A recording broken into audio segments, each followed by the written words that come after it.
Hey everybody, it's your favorite teacher, Mr. Wilkerson. Today, I'm having a special guest, Chloe. That's my girl right there. Back up, girl. She's a little puppy. She loves playing tennis. That's what she's right here with me doing right now. But today, you guys are going over lesson 3 of the unit for football, which is offensive strategy.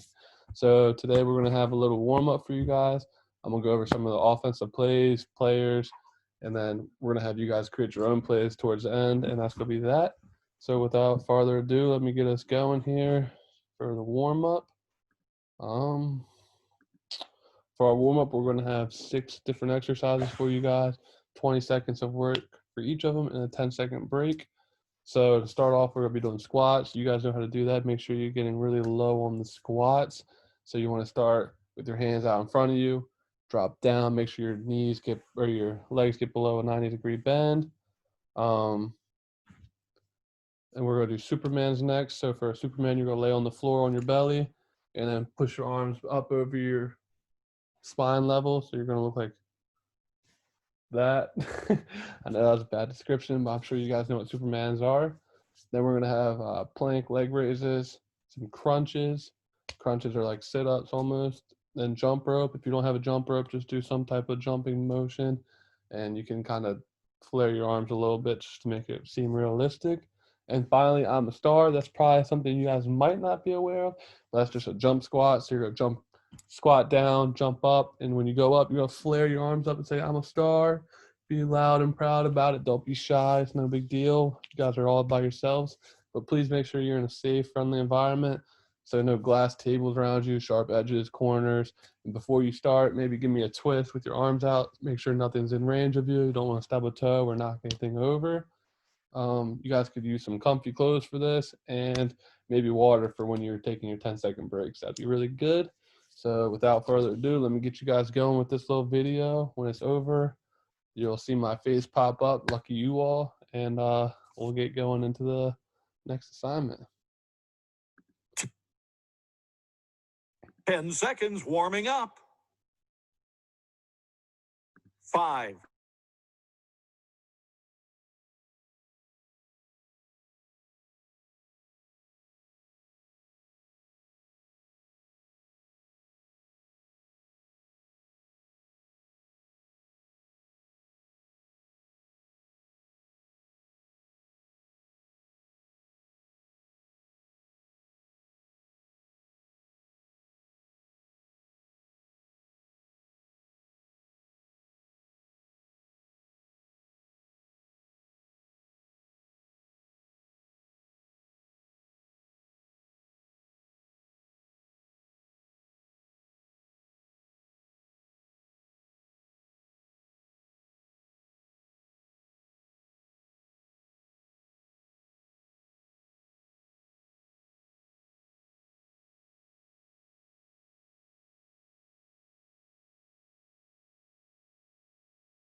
Man, me and Chloe 3, really just got some 2, work in there for you 1. guys. Made sure you got your little break.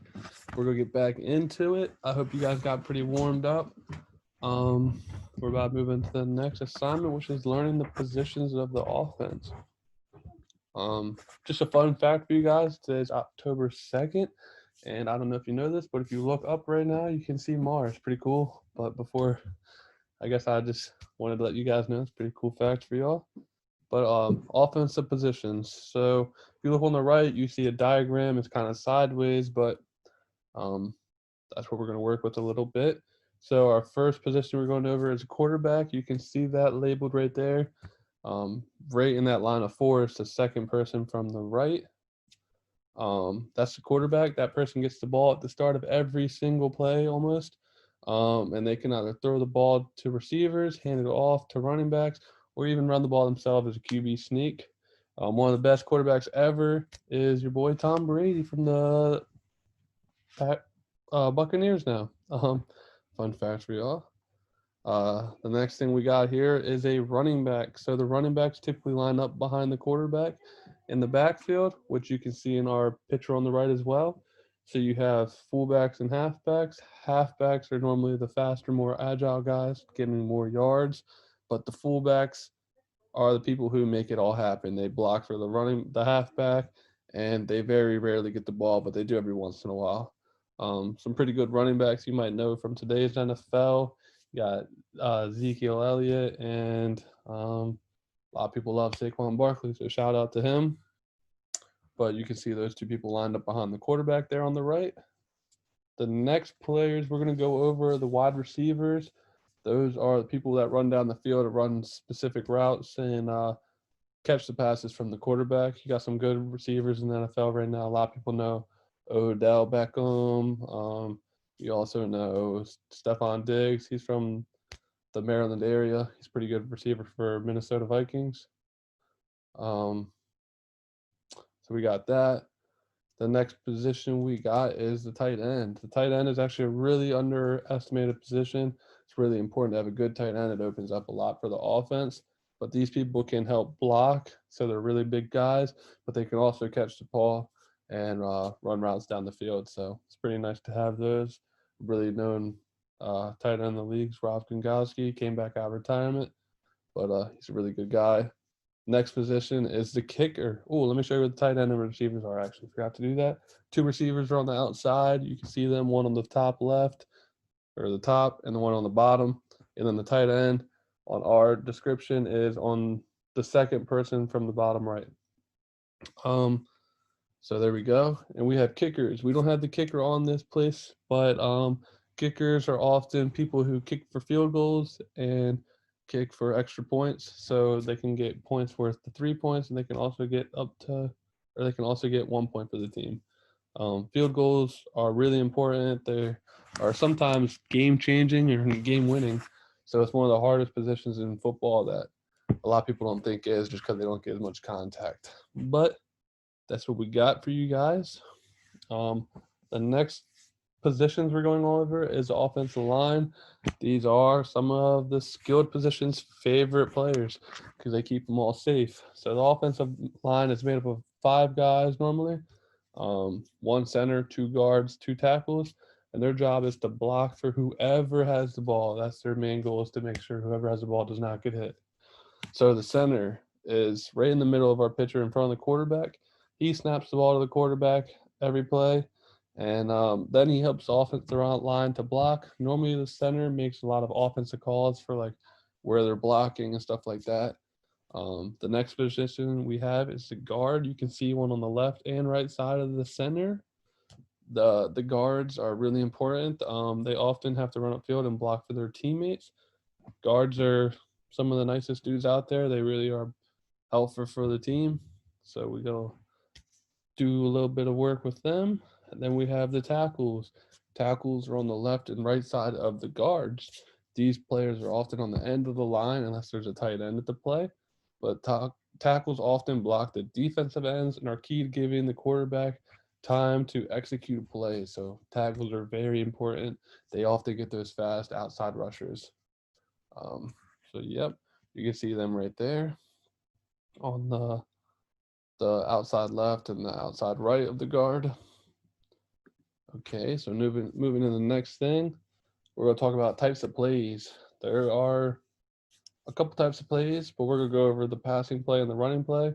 And the most common play in the NFL nowadays is a pass play, and this is when a quarterback drops back after the snap from the center and finds an open receiver downfield and throws the ball to him for yard gainage. Um, this is the most common form in the NFL to gain yards right now. Someone who's really, really good at it is Kansas City. The Chiefs are amazing right now. I'm sure a lot of you guys see that if you watch the NFL. They have really great receivers, which is the next thing we're going to get into. The receivers run routes in these plays, trying to get open. Running specific routes allows the QB to know where these receivers are going to be on at any time of the game. So sometimes you'll have a receiver running an out route and another receiver run a post. So it puts the defensive back in a bind where they have to make a decision where they're going to run, leaving one person open, hopefully. So it's pretty important. That's close tail. And then the next play we're going to talk about is a running play. A running play is when the quarterback gets the ball on a snap and hands it to the running back or keeps the ball themselves. This is called a quarterback sneak or just a regular run. Quarterback sneak or a really good quarterback runner would be Lamar Jackson. I'm sure you guys all know of him. Good quarterback for the Ravens. So he's from this area. We got that. And we're going to go into our activity now, guys. I'm going to have you all create your own plays. I'm going to have you all create at least 3 plays. That'd be really ideal.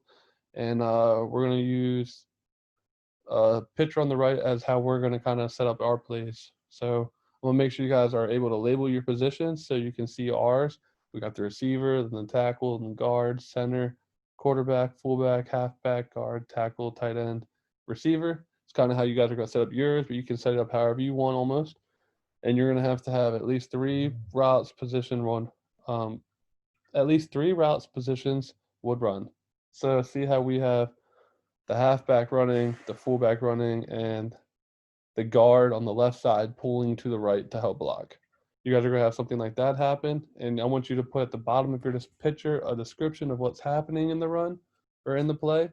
So as you see in ours, we have the running backs running to the right, getting the ball on the outside, and a lot of blockage going that way. So I'm going to have you guys do that, create 3 plays. You can create however many plays you want, but 3 is what we'd like you to do. I would like to see at least 1 pass play or 2 pass plays and 1 run play, but you guys have a couple of minutes to do that. I'm going to give you guys about 3 to 4 minutes to come up with some plays, hopefully about a play a minute, and then I'll get back in here and we'll go on to the next thing. So I'll come back when that's time.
If you guys are struggling a little bit, feel free to maybe get Google to help you out a little bit. Don't be shy of that, but still remember to put your own twist on the play if you don't mind.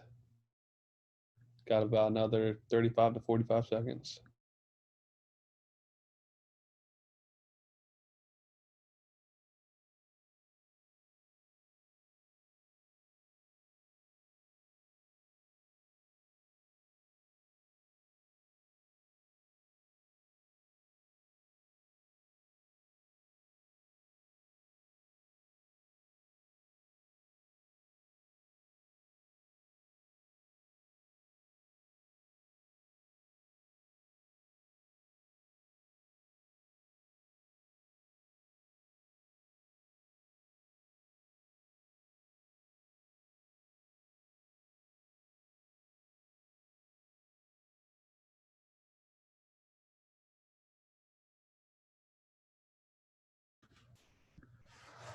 Favorite teacher is back, guys. Okay, so how'd you guys do on that? Hoping we got some good stuff. So thankfully for the next assessment we're gonna do, we're gonna have you all submit one of these for us. So this week we're gonna use Google Form and that link right below, and you're gonna use that link to submit a photo and one of the descriptions of the three plays that you guys have created. Feel free to submit more if you feel like they're really good plays, but we only require you to submit one. Um, but as I said, that's all we're going to have for you guys today. A little bit of a quicker lesson. I know you guys don't want to hear me talk all the time, so we'll get moving with that. Let you get started on your homework a little sooner. So just put the play in the link and put a little description of what's happening in the play for us. And we'd really appreciate that. I hope you guys have a great afternoon. Thank you.